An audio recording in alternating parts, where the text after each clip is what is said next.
अस्सलामु अलैकुम। हजरत इब्राहिम अलैहिस्सलाम की दी हुई तालीम लोग क्यों भूल गए? आखिर अरब में मूर्तियों को पूजने का चलन कहां से और कैसे शुरू हुआ? आखिर अरब में शिर्क आया कहां से?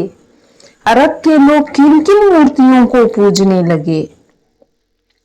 इन सब सवालों के जवाब इस वीडियो में मौजूद है। तो दोस्तों, इस वीडियो को पूरा लास्ट तक जरूर देखिएगा। हजरत इब्राहिम अलैहिस्सलाम शिर्क और बुत परस्ती से तंग थे। इब्राहिम अलैहिस्सलाम शिर्क और बुत परस्ती को खत्म करने के लिए लगातार जिहाद करते रहे। वो हमेशा लोगों को दीन की दावत देते और हमेशा अल्लाह की इबादत करने के लिए कहते।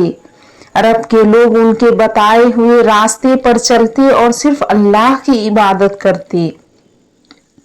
लेकिन जैसे जैसे वक्त गुजरता गया, अरब के लोग इब्राहिम अलैहिस्सलाम की दी हुई तालीम को भूलकर मूर्तियों को पूजने लगे और इब्राहिम अलैहिस्सलाम की दीन अरब में ज्यादा वक्त तक नहीं ठहर सका। अरब में शिर्क और बुत परस्ती धीरे धीरे फिर से फैलने लगी। लोग खुदा के साथ अब मूर्तियों को भी पूजने लगे। मूर्तियों को खुदा तक पहुंचने का एक जरिया समझने लगे। अरब के लोग समझते कि मूर्तियां अल्लाह तक पहुंचने का सबसे अच्छा जरिया है और मूर्तियां ही हमारी जरूरतों को पूरा करेंगी और मुसीबतों को दूर करेंगी। इसलिए जब उन्हें कोई मुसीबत होती तो वो मूर्तियों को आवाज लगाते, उन्हीं से फरियादें करते, उन्हीं से मन्नत मांगते।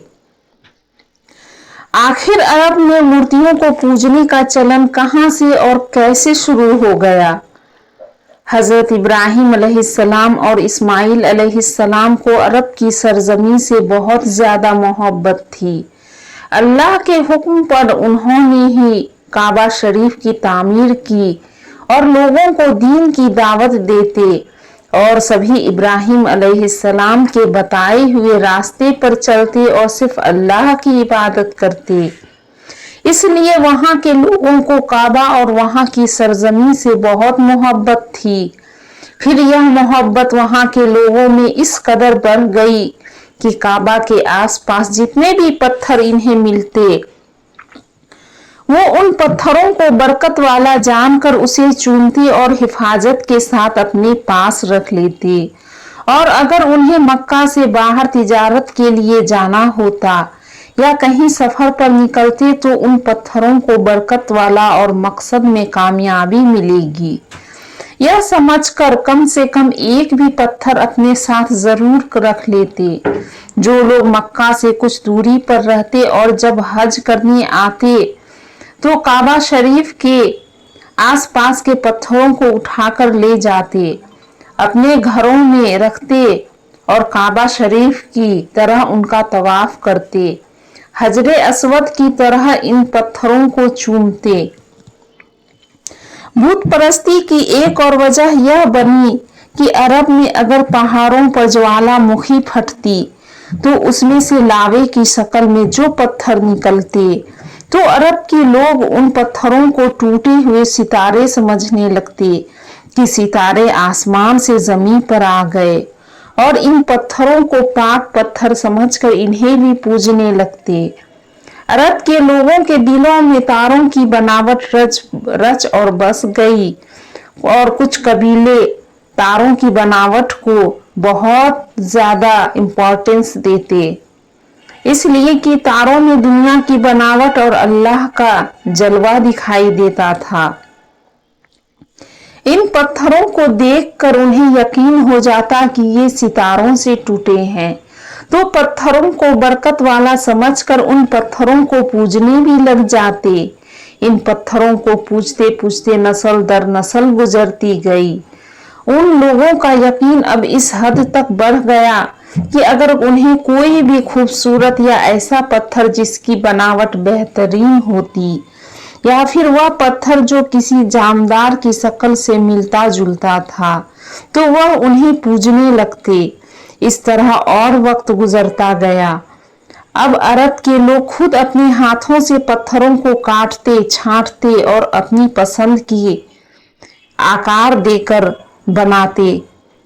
अपने किसी बुजुर्ग या अपने मन से कोई भी आकार में ढालकर उनको नामों से जोड़ देते, फिर उनको एक जगह रखकर पूजते, उन पर बलि चढ़ाते, उनके नामों पर मन्नतें मांगते और समझते कि मूर्तियां तो अल्लाह से अपनी दुआओं और मन्नतों को मानने का एक जरिया है। ये मूर्तियां हमारे चढ़ावे और मन्नतों को पूरा करने के लिए अल्लाह के यहाँ सिफारिश करेंगी और अल्लाह हमारे बिगड़े हुए कामों को बना देगा और आखिरत में हमें अल्लाह के घर में निजात दिलवाएगी। इस तरह उनका यकीन बढ़ता चला गया और अब वो मूर्तियों को काबा शरीफ में लगाने लगे। काबा शरीफ में सबसे पहले हुबल नाम की मूर्ति लगाई गई, जिसको लाने वाला शख्स अम्र बिन लूह ये था। जब तिजारत के काम से वह सफर पर निकला तो रास्ते में एक जगह उसने देखा कि लोग एक मूर्ति को पूज रहे हैं। उसे यह देखकर इतना अच्छा लगा कि उसने वहां के लोगों से यह कहकर कि हम सभी इसे अपने यहाँ ले जाकर इसकी पूजा करेंगे, तो वहां के लोगों ने उसे एक मूर्ति हंसी खुशी दे दी और वह उस मूर्ति को लेकर मक्का आ गया। फिर धीरे धीरे काबा शरीफ में और भी मूर्तियां आने लगी, जिसमें से 2 मूर्तियां इसाफ और नाइला काबा में पहले से मौजूद थी। इसाफ और नाइला ने काबा शरीफ में जिना जैसा गुनाह करना चाहा तो अल्लाह ताला ने उसी वक्त उसे पत्थर का बना दिया और इनकी मूर्तियां आबे जमजम के पास रखा हुआ था। अरब के लोग जब मक्का आते तो उन दोनों को जूतों से मारते। जैसे जैसे वक्त गुजरता गया बुत परस्ती और जाहिलियत के जमाने में इन्हें भी पूजने लगे। इस तरह अब हर एक कबीलों की अपनी अलग अलग मूर्तियां होती और सभी अपने अपने इलाकों में लगाते और उन्हीं को पूजते। अल उज्जा इस नाम की मूर्ति कुरैश के कबीले की सबसे बड़ी मूर्ति थी और कुरैश के लोग इसे सबसे बड़ा देवता कहते थे। अल लात अरब के ताइफ में सकीफ नाम का एक कबीला था, उस कबीले के लोग इस मूर्ति को पूजते थे। मनात मदीना शहर में 2 मशहूर कबीले औस और खजरज थी, यह उनकी मशहूर मूर्ति थी। उसके अलावा हर छोटे कबीले की अपनी अलग अलग मूर्तियां होती और वो उन्हीं को पूजा करते। काबा शरीफ वही घर था जिसे इब्राहिम अलैहिस्सलाम और इस्माइल अलैहिस्सलाम ने अपने मुबारक हाथों से बनाया, बड़ी आरजुओं और तमन्नाओं से बनाया, जिसको बनाने में अपना खून पसीना एक कर दिया। क्यों? सिर्फ इसलिए यह तौहीद अल्लाह का एक घर हो और सबसे बड़ा घर बने, लेकिन आपकी कौम ने आपका साथ न दिया। यही अल्लाह का घर बुत खाना बन गया, यही घर शिर्क और बुत परस्ती का जरिया बन गया। लोग इब्राहिम अलैहिस्सलाम की दी हुई तालीम को भूल बैठे। अब उन्हें याद भी न रहा कि कभी इसी घर से तौहीद की आवाज इब्राहिम अलैहिस्सलाम ने बुलंद की थी, बल्कि अब उनके लिए इसकी सोच भी मुश्किल थी कि बुत परस्ती के अलावा भी कोई सच हो सकता है। इब्राहिम अलैहिस्सलाम ने मूर्तियों के खिलाफ बगावत करके अपनी पूरी कौम से दुश्मनी मोल ली थी। अब उसी इब्राहिम अलैहिस्सलाम की औलाद अब मूर्तियों को पूज रही थी। नाज़रीन, अगर वीडियो पसंद आई हो तो चैनल को लाइक, शेयर और सब्सक्राइब जरूर कर दें और साथ ही बेल आइकन जरूर बता दें, जिससे आने वाली हर वीडियो की नोटिफिकेशन आप तक पहुंचेंगी। अस्सलामु अलैकुम रहमतुल्लाहि व बरकातुहू।